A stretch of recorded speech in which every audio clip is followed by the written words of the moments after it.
मैंने अपने गोरे कोलीग से कहा, तुम मुसलमान क्यों नहीं हो जाते?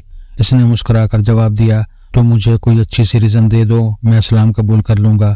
मैंने इसे इस्लाम की हकानियत और नबी अकरम सल्लल्लाहु अलैहि वसल्लम की ज़िंदगी के बेशुमार वाक़यात सुनाए।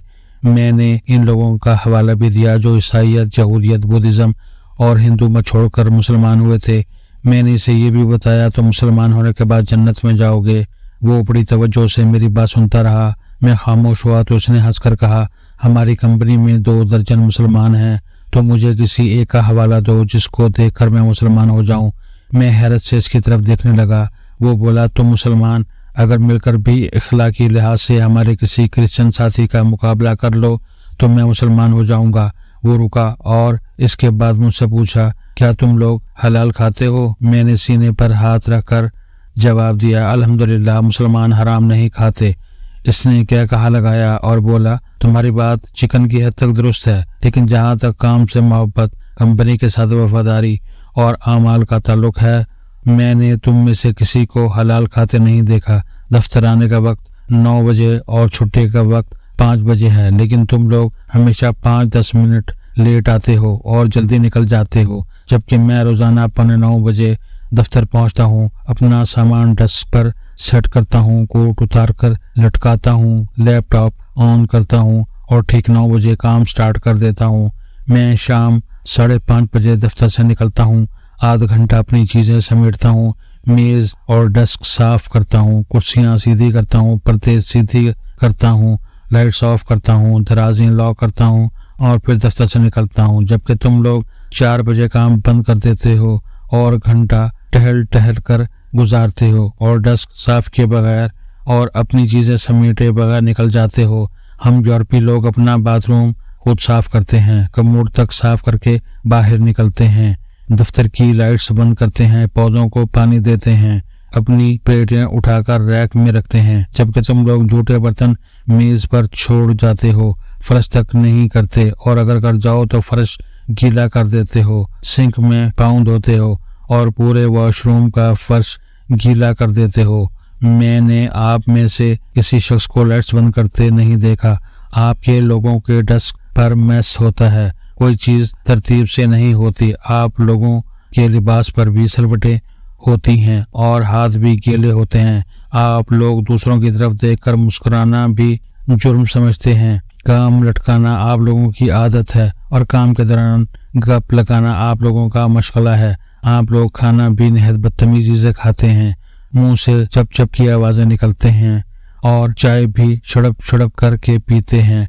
हम यूरोपीय लोग किसी की पीठ पीछे बात नहीं करते, जबकि आप लोग सारा दिन दूसरों के नुक्स निकालते रहते हैं। हम खुराक और अद्वियात में मिलावट नहीं करते। आप यूरोप की किसी भी जगह से खाने की चीज़ खरीद लें, वो खालिश होगी और डब्बे में वही कुछ होगा जो इसके बाहर लिखा है। हम लोग एक्सपायरी डेट के बाद खुराक की कोई चीज़ फरोख्त नहीं करते। यूरोप और अमेरिका में अद्वियात में मिलावट या जाली होने का तस्वुर भी नहीं, लेकिन आपके मुआशरों में सदर हो या इमाम काबा, इसे खालिश खुराक और असली अद्वियात नहीं मिलती। वो रुका और फिर बोला, मैंने तुम लोगों को कभी पढ़ते हुए भी नहीं देखा। तुम लोग रोज मिठाई और चॉकलेट खरीदते हो, लेकिन मैंने तुम्हें कभी किताब खरीदते नहीं देखा। किताब और इल्म से ये दूरी मेरे लिए हैरान कुन है। हम मुर्गी हो या गाय मज़बा खाने में ज़िबा करते हैं, शहरियों को इसका खून नजर आता है और ना ही ओजड़ी, जबकि तुम लोग रोज गलियों और बाजारों में जानवर ज़िबा करते हो और इसे नालियों में तड़पने के लिए छोड़ देते हो और आखिर में इसकी आलाइशें चौकों और गलियों में फेंक देते हो और इन्हें कुत्ते, कव्वे और चीलें भगोड़ते रहते हैं। तुम तनूर पर चले जाओ या कसाब की दुकान पर, वहाँ मक्खियाँ और कॉकरोच तुम्हारा इस्तकबाल करेंगे। तुम अपने मौलवी हजरात को देख लो, इनका लिबास गंदा, हुलिया बेपरवाह और पेट हदें क्रॉस करता नजर आएगा। सवाल यह है, जो शख्स अपने 6 फुट के कद पर इस्लाम नाफिज नहीं कर सका, इससे मुझे कितना ईमान मिल जाएगा? और आखिरी बात, क्या तुम्हारे मुआशरों में औरतें, बच्चे और जानवर महफूज हैं? किसी मुसलमान मुल्क में 10% खवातीन भी है खौफ होकर घर से नहीं निकल सकती। तुम लोग बच्चों पर भी तशद्दुद करते हो और जानवरों को पत्थर या डंडा भी मारना अपना फर्ज समझते हो, तो फिर तुम बताओ तुम में से किसको देखकर इस्लाम कबूल करूं। इस्लाम बेशक अजीम और शानदार मजहब है, लेकिन तुम मुसलमान किसी भी जाविये से अच्छे दिखाई नहीं देते। दुनिया की हर बीमारी, हर बुराई तुम लोगों में कूट कूट कर भरी है। लिहाजा फिर मेरे जैसे लोग ये सोचने पर मजबूर हो जाते हैं, वो मजहब जो आज तक अपने मानने वालों को नहीं बदल सका, वो मुझे कहाँ तक बदलेगा। दूसरा, मैं अगर मुसलमान हो भी जाऊं तो मैं करूंगा क्या मैं बावाज़ बुलंद टकार मारने के लिए इस्लाम कबूल करूं, या औरतों को घूरने और 40 इंच की कमर के लिए मुसलमान हूं? तो मुझे कोई रीज़न दे दो, मैं अभी कलमा पढ़ लेता हूँ। वो खामोश हो गया और मेरा मुंह खुले का खुला रह गया। शेख फरीद साहब रुके और फिर लंबी सांस लेकर बोले, मैं इस गोरे की बातों पर आज तक शर्मिंदा हूँ और मैंने इसके बाद किसी गैर मुस्लिम को तबलीग नहीं की। मैं ये भी मानता हूँ मैं 84 साल की उम्र में भी खुद को मुसलमान नहीं बना सका। मैं इस्लाम के मयार पर पूरा नहीं उतर सका। मैं भी शेख फरीद साहब की बातें सुनकर बड़ी देर तक इन्हें हैरत से देखता रहा। शेख फरीद साहब का ताल्लुक मानसहरा से है और ये सकरदू के टूर पर हमारे साथ थे। इनकी उम्र 84 साल है। इनकी ज़िंदगी का बड़ा हिस्सा सऊदी अरब और अमेरिका में गुजरा। बाय प्रोफेशन इंजीनियर हैं, पेट्रोलियम की दुनिया की सबसे बड़ी कंपनी में काम करते रहे और रिटायरमेंट के बाद मानसहरा आ गए। छड़ी के साथ चलते फिरते हैं, मगर इनकी बातों में विजडम और तजर्बा है। दूसरों से मोहब्बत करते हैं और खुश रहने और खुश रखने की कोशिश करते हैं। मेरे बेटे शमाइल को बुजुर्ग अच्छे लगते हैं। इसकी अपने दादा मेरे वालिद के साथ भी बहुत दोस्ती थी। ये इन्हें बहुत याद करता है, लिहाजा ये अपने हर टूर में बुजुर्ग खवातीन और मर्दों को ज़रूर शामिल करता है और दिलो जान से इनकी खिदमत करता है।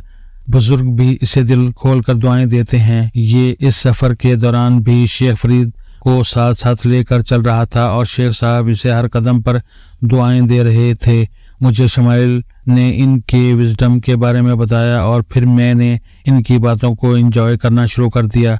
अब सवाल यह है, इस गोरे ने कौन सी बात गलत की थी? क्या हम मुसलमान ऐसे नहीं हैं? दुनिया में हर साल सफाई पसंद, पुरसकून और पुरअमन मुल्कों की फहरिस्त शाये होती है।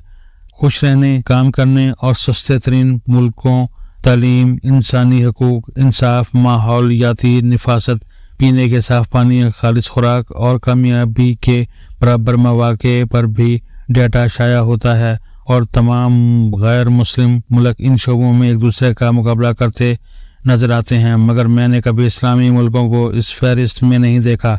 तालीम हो, सेहत हो, सफाई हो, इंसाफ हो, इंसानी हकूक हो, रवादारी हो, भाईचारा हो, खिदमत या अखलाकियात के शोबे हों या फिर कुतुबबीनी और हुनरमंदी हो, इसमें कभी सऊदी अरब या पाकिस्तान का नाम नहीं आया।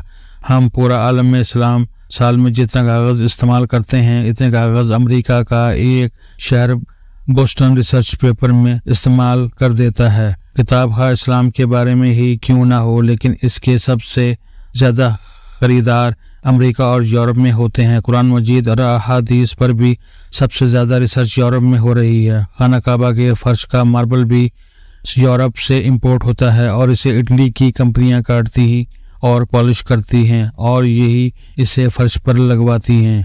आलम इस्लाम की तमाम मसाजिद में अजान और तिलावत भी यहूदी कंपनियों के साउंड सिस्टम से नशर होती है और हम सब लोग अद्वियात भी इनकी इस्तेमाल करते हैं। लिहाजा फिर सवाल ये है, अक़वाम आलम की गलियों में इस्लाम और मुसलमान कहाँ हैं?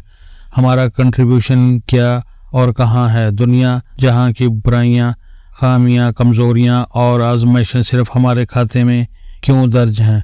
वो कौम जो अपने मुसलमान भाइयों को इस्लाम के नाम पर कत्ल कर देती हो और मस्जिद पर हमला करके 200 नमाजियों को शहीद कर देती हो, क्या वो इस्लाम जैसे अजीम मज़हब को डिज़र्व करती है? हम मुसलमानों की ज़िंदगी में भी इस्लाम कहाँ है? आपने अगर इस सवाल का जवाब तलाश करना हो तो आप आज और कल पाकिस्तान की गलियां देख लीजिएगा। आपको जगह जगह कुर्बानी के जानवरों की आलाइशें मिलेंगी और आप फिर से खुद से सवाल कीजिएगा, जो काम आज तक कुर्बानी भी सफाई और सलीके के साथ नहीं कर सकी, क्या इसे दूसरों को तबलीग का हक हासिल है?